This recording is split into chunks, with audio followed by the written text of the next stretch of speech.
What's up, people? The NuDeLuDe needs a slave cylinder, so I'm going to take these two junk batteries here, go recycle them, and use the money I get from that to get me a new slave cylinder, because I want to take this around the block.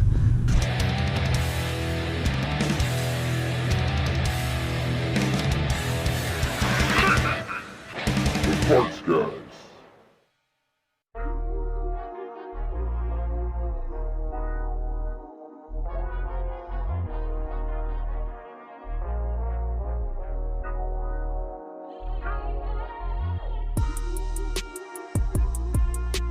Alright, let me start out by saying I'm sorry I haven't put out a video for a while, and I haven't really been responding to anyone in the comments either. I've been super overwhelmed. I'm doing a lot of extra dad duty because about a month ago my fiance tripped over a freaking toy fire truck of all things and tore her ligament in her left foot. So now she's in a cast and I just haven't had any time to commit to the car. The few little moments I have been able to get over here, I haven't been able to set up the camera and record just because I didn't have enough time to bother with it. So the car is pretty much put back together. I just need a slave cylinder to get it going. What we're gonna do for now is we're gonna take these two junk batteries and clear out some space in my driveway in the process. Those are worth 10 bucks a piece at O'Reilly, and that's gonna buy me my new slave cylinder. Once I have that in there and we get it bled, we can go ahead and take this around the block for the first time. I pushed over a quart of fresh fluid through just to get any moisture out of the system, and then at that point I was able to build pressure, so I know the clutch master cylinder was working. But the problem is it would build pressures to the point where it was just so hard you can't even push it down. So that kind of led me to discover the fact that the slave cylinder wasn't moving at all, had no movement to it. So there's a couple things that could be in play with that. You know, say the fluid is getting blocked some point before that, you know, you got to check, make sure you're getting good pressure coming out of the bleeder valve when you crack that open. I had a lot of pressure coming out of the bleeder valve, so I know the pressure is making it to the slave cylinder. But the slave cylinder still isn't moving. So I had to break the slave cylinder loose down there and manually move the clutch fork, which you can hear it does move, so I know my throwout bearing isn't seized in there. Plus that's a brand new throwout bearing, but that was just another thing that I needed to figure out before I just go spend some money, because I'm kind of a broke bee right now. So I'm going to take these two junk batteries and turn them into a new slave cylinder. It's like magic. It's crazy.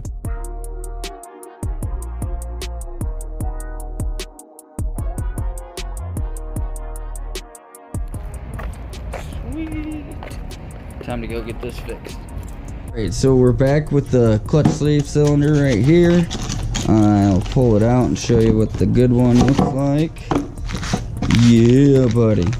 That's a pretty looking slave cylinder there. And it goes in and out. That's awesome. So I already got this old one off. This is the new one that's gonna go on.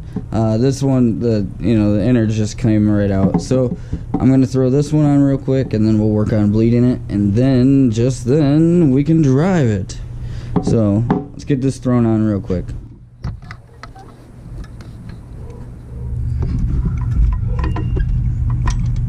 So I've got the slave cylinder installed now, and the line's hooked up, everything's tight. Now I need to bleed it, and I'm going to show you what I'm going to use to bleed it real quick. I got this little apparatus. It's really simple. It's all you need. You take a little hose that'll fit on the end of that bleeder valve, cut a hole in the cap, shove it through there. You got to make sure you actually have some fluid in it. This is that fluid that I ran through it. That's brand new fluid I ran through the system. So it's pretty nasty. I probably will still flush it a little more before I just bleed it again, but this is what I'm going to use to bleed it so that I can do it by myself. So I'm going to get started on that, and let's see if we can get that slave cylinder moving in and out. I got the tube hooked up to the bleeder valve.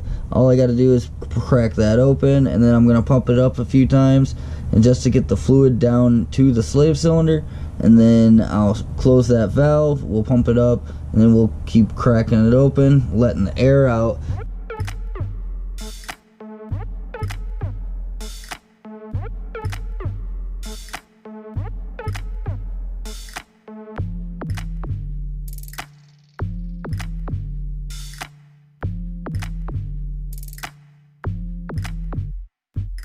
So we got the car running. It's, you know, sitting here idling about 1500 RPMs because it is freaking cold this morning.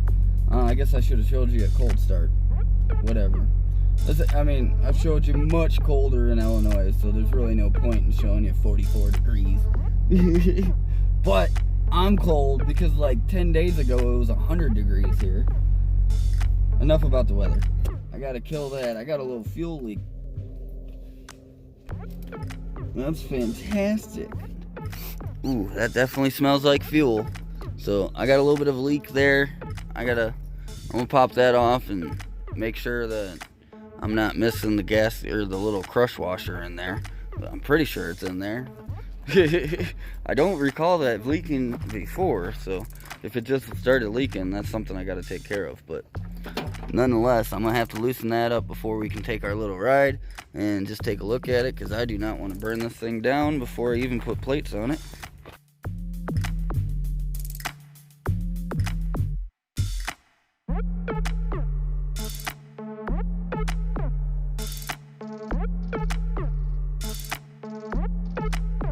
Let's see if I stop that fuel leak.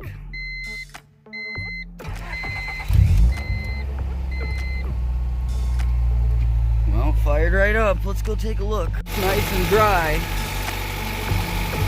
I'm gonna let it run for a few minutes just to see if any moisture builds up there like last time. But I think I might have got it this time.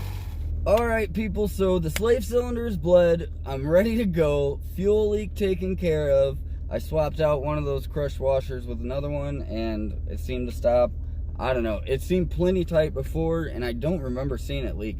But I could be wrong. It might have been leaking this whole time and I just didn't notice. Glad I didn't catch the car on fire. But now we're finally ready to take it around the block. I got this camera here. I got the other camera pointing out the nose.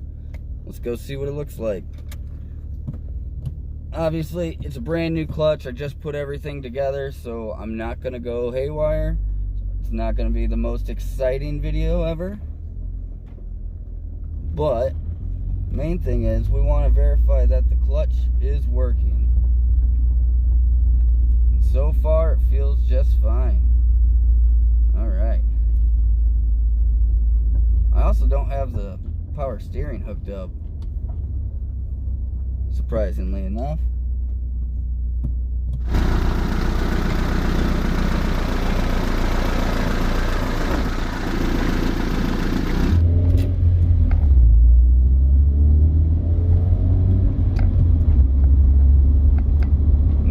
That flywheel.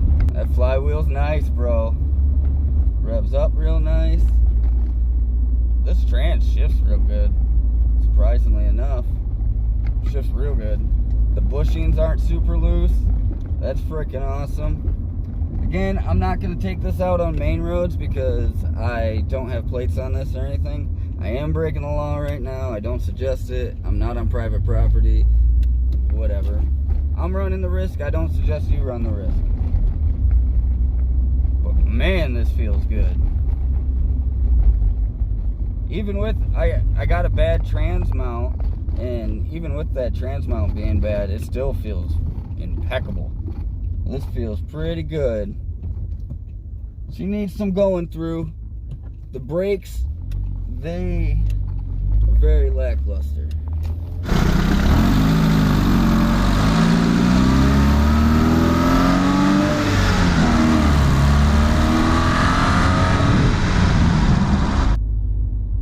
It's just really nice. Really nice. It's nice and tight. That is awesome. I'm so excited. Something actually went okay. Car has not caught on fire yet, which is freaking sweet.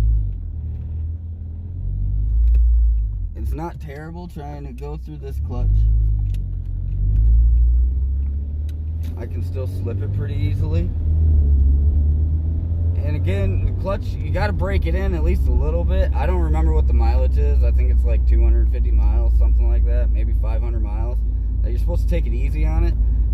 So I'm not going to go hog wild. Let's give it a little oomph around this corner in a second. Just give it a little womp.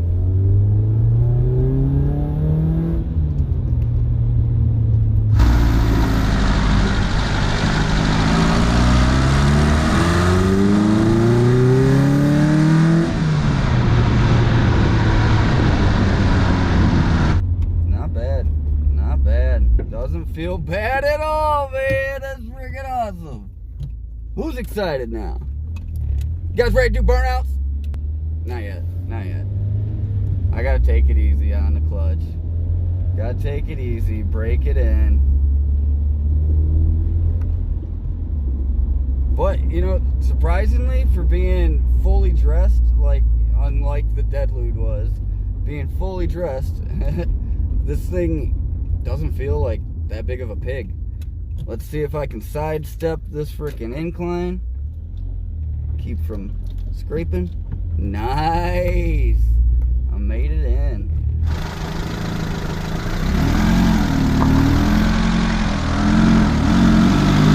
Yeah, buddy. Test drive a success. That's freaking awesome, man. I'm so excited. You know, the clutch feels amazing. The thing with the NuDeLuDe is I drove it so long in its terrible condition that, like, I forgot what it feels like to have a good clutch and a nice slave cylinder and all that good jazz. Good shift bushings.